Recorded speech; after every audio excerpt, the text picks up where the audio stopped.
আছিলো মোৰ মূৰতে পৰিলে কান্দিলে কান্দিলে ভেকুলীয়ে কান্দিলে ধেমালি চলেৰে বৰষুণই দিবলে হাগিলে হাগিলে কপচৰাই হাগিলে চকীত বহি আছিলো মোৰ মূৰতে পৰিলে হায় পুঠি মাছে পাৰিলে কণী আজকলি যা ধুমকেতু You are right, sir. আজকলি যা ধুমকেতু গানটো শুনি কেনেকা লাগিলে হে ছাৰ ক'ব বুলি আশা কৰিলোঁ দেই মস্ত লাগিছে মস্ত সুপাৰ উপাৰ ছুপাৰ উপাৰ ইকুৱেল টু নাইট ছুপাৰ দুই নাইট সুপাৰ নহয় আজি তহঁতি কিতাক মই এনেকুৱা ইণ্টাৰেষ্টিং খাতৰা প্ৰশ্ন সুধিম তহঁতে উত্তৰ দিও ভাল পাবি সুৰজ ছাৰ আপুনি যেনেকুৱা কুৱেশ্যন সুধিলেও আমি ফালি দিম মজা হ'ব অসমৰ কোনজন গায়ক আকাশৰ দৰে নীলা কিহে মাকা নীলা মানুহ থাকে না গায়ক কাৰণে নীলা হৈছে অসমৰ ধুই মাক চকলাই মানুহ বগা আৰু কলা থাকে নহলে মাগুৰ বৰণীয়া থাকে কোনো ৰঙা নীলা মানুহ থাকে অসমৰ এজনে গায়ক আছে যিজন আকাশৰ দৰে নীলা ইমান সামান্য কথাটো নেজানে নীল আকাশ আকাশৰ দৰে নীল আকাশ সেইজন গায়ক নহয় নেকি অসমৰ ছাৰ আমাৰ অতিকৈ মৰমৰ অতিকৈ চেনেহৰ এজন ছিংগাৰ আছে যিজন হৈছে অসমৰ যিজন হৈছে আকাশৰ দৰে নীলা নামটো হৈছে নীল আকাশ Wow, I am very interesting. You are very interesting. What a চিন্তাধাৰা, what a logic. প্ৰশ্ন সুধিছো যেনেকুৱা উত্তৰ পাইছো তেনেকুৱা যেনে কুকুৰ তেনে টাঙোন Surprise, you are right. Thank you, sir. Nice to meet you. Okay, then nice to meet you. Next প্ৰশ্ন অসমৰ কোনজন গায়কৰ জীৱনটো কৈলাশ পৰ্বতৰ লগত মিল আছে কৈলাশ পৰ্বত কুসুম কৈলাশ ছাৰ উত্তৰটো দেখোন ঘপৰককে পালো খুব সুন্দৰ অতি Bitupan Thank you, sir. Nice to meet you. Okay, nice to meet you. এবাৰ সানি তই কচোন USA ৰ ফুল ফৰ্ম কি ইমান চমু ছাৰ USA ফুল ফৰ্ম হৈছে ইউনাইটেড ষ্টেট অফ আমেৰিকা কম বুলি ভাবিছে নেকি আপোনালোকে নকং USA সম্পূৰ্ণ নাম হৈছে ইউনাইটেড ষ্টেট অফ আসাম বোপাই ইউনাইটেড ষ্টেট অফ আমেৰিকাই হয় কিন্তু মিলিছে বুলিহে তই কৈছ ইউনাইটেড ষ্টেট অফ আসাম হ'ব দে ভালে লাগিছে শুনি হয় ছাৰ ই মজা দিছে মাক চকলাই দে বাৰু নেক্সট প্ৰশ্ন এতিয়া হোলী চলি আছে একচুৱেলি কালি হৈছিলে আজি কৰবাত হৈছে হোলীৰ টাইমত এটা ইণ্টাৰেষ্টিং ঘটনা ফাকুৱা যে আমি হানো হোলীত আমি কিয় ফাকুৱা লগাও কচোন ক হোলীত ছাৰ হোলী ফাগুন মাহত যে হোলী আহে সেইকাৰণে আমি ফাকুৱা লগাওঁ মানে কেছটো ছাৰ ফাকুৱা আৰু ফাগুন ফা মিলি আছে না ইচিলিয়ে মাক চকলাই আমি ফাগুৱা চাগুৱা লগাই দিং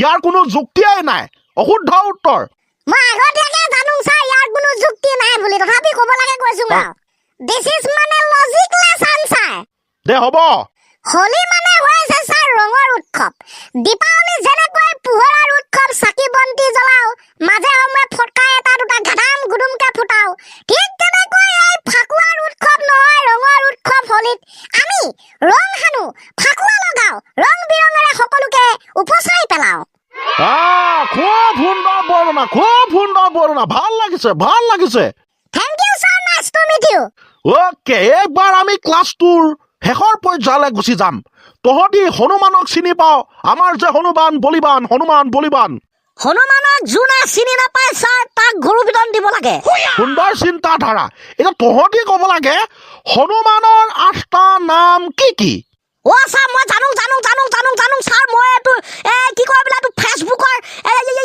ষ্টেটাছত পাইছিলো ছাৰ মই জানো তাৰমানে তই জান কৈ পেলা দে শুনি চাং গাইছ মই এতিয়া কম আমাৰ হনুমান প্ৰভুৰ 8টা নাম কি প্ৰথমটো হনুমানে থাকিব দ্বিতীয়টো হৈছে বজৰং বলি তৃতীয়টো হৈছে প্ৰবন পুত্ৰ চতুৰ্থটো হৈছে মাৰুতি 5 নম্বৰটো হৈছে সংকট মোচন 6 নম্বৰটো হৈছে ৰামদূত 7 নম্বৰটো মহাবীৰ আৰু 8 নম্বৰটো হৈছে বালাজী বঢ়িয়া খুব সুন্দৰ মজা হৈছে nice to meet you thank you so much ধন্যবাদ ছাৰ ওয়েলকাম ছাৰ লগতে nice to meet you sir সুন্দৰ সুন্দৰ সুন্দৰ সুন্দৰ সুন্দৰ পৰিকল্পনা, সুন্দৰ বৰ্ণনা। ছাৰ আপুনি জানে না আমি জীৱনত কেতিয়া ফাৰ্ষ্ট ধোকা খাইছিলো? সেইটো আকৌ মই কেনেকে জানিম? ছাৰ যেতিয়া ঘৰত মাংস বুলি মাক চকলাই মা দেউতাই চয়াবিন খুৱাই দিছিল তেতিয়া জীৱনৰ প্ৰথমটো ধোকা খাইছিলো। ইয়াৰ ধোকাটো মানে অকণমান বেলেগ ধৰণৰ। নক'ব ছাৰ, এই ক্ষেত্ৰত মই প্ৰশ্ন কৰিম যে ময়ো একে হৈছিলো, মানে ময়ো এইটোৱে ধোকা খাইছিলো জীৱনত ফাৰ্ষ্ট। আৰু মইতো নকলে হ'ব ছাৰ, আপুনিতো জানে একে পানী মাছ বুলি আমি। হয় দে বোপাই, হয় দে, ধুনীয়া কথা কৈছ। জীৱনৰ প্ৰথমটো ধোকাৰ বিষয়ে আজি উল্লেখ কৰিলি, ভাল লাগিল শুনি। আৰুনো ছাৰ আমাৰ অসমৰ মানুহবিলাক বৰ ডেঞ্জাৰ ছাৰ। এখন অসম হয় ভাই, ইয়াত কোনোবাই হোৱাটছআপ আনইনষ্টল কৰাৰ আগত মাক চকলাই আজিৰ পৰা হোৱাটছআপ নচলাও বুলি ষ্টেটাছ দিহে আনইনষ্টল কৰে। যাতে দুখৰ অলপ সান্তনা লাভ কৰিব নে কি? অবভিয়াছলি আপুনি যেটো কৈছে সেইটো শুদ্ধ হয় না। তাৰপিছতে আহিব আকৌ এটা ইণ্টাৰেষ্টিং বিষয়, ধৈৰ্যৰ কথা সেইজন ব্যক্তিক সোধক ছাৰ যিজন হৈছে ৰুলাৰ ড্ৰাইভাৰ। ৰুলাৰ ড্ৰাইভাৰক সোধক ধৈৰ্য মানে কি? বাকী এইখিনি নকলে হ'ব যেন পাইছো গাইছ। ইমানে স্পীড ৰুলাৰখন চলে নহয়, ড্ৰাইভাৰজনক সুধিলে গম পাব দেই। সেইটো এটা ইণ্টাৰেষ্টিং কথা।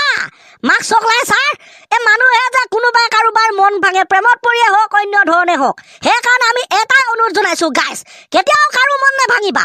দৰকাৰ হলে এডাল হাড়কে ভাঙি দিবা, কাৰণ মানুহৰ এটাই মন থাকে, কিন্তু হাড় 200 থাকে। 200 ছডাল হাড় আৰু এটা মন, মনটো ভাঙিলে শেষ হৈ থাকিব, এডাল হাড় ভাঙিলে এতিয়াও 205ডাল হাড় বাকী থাকিব। Yes sir. ভাল লাগিছে, মজা লাগিছে দে। লাষ্টৰ ফালে মই ধুনীয়া এটা প্ৰশ্ন সুধিম, উত্তৰ দিবি, আমি ঘৰলৈ ফুটি দিম। Okay sir. জীৱ আৰু জড়ৰ মাজত থকা 3টা পাৰ্থক্যৰ বিষয়ে ক। চিম্পুল কবি। প্ৰথম পাৰ্থক্য, জীৱই লৰচৰ কৰিব পাৰে কিন্তু জড়ই নোৱাৰে। ৱাও, কি সুন্দৰ। নেক্সট। জীৱই খাদ্য গ্ৰহণ কৰিব পাৰে কিন্তু জড়ই নোৱাৰে। ৱাও, কি সুন্দৰ, অতি বিতুপন। Thank you sir, nice to meet you. জীৱৰ এটা উদাহৰণ হৈছে যেনে গছ, কিন্তু জড়ৰ এটা উদাহৰণ হৈছে শুকান কাঠ। নাইস, খুব সুন্দৰ হৈছে, অতি বিতুপন হৈছে, মজা হৈছে। ইমানতে আজি ক্লাছটো ছুটি দিম, কাৰণ আজি বহুতখিনি ক্লাছ কৰিলো, খাটা প্ৰশ্ন সুধিলো, ইণ্টাৰেষ্টিং কথা ক'লি, ভাল লাগিল। এনে জাংকে আনো ছাৰ। ইয়াছ, 3 কম ফুটিম। 1 2 3 গো।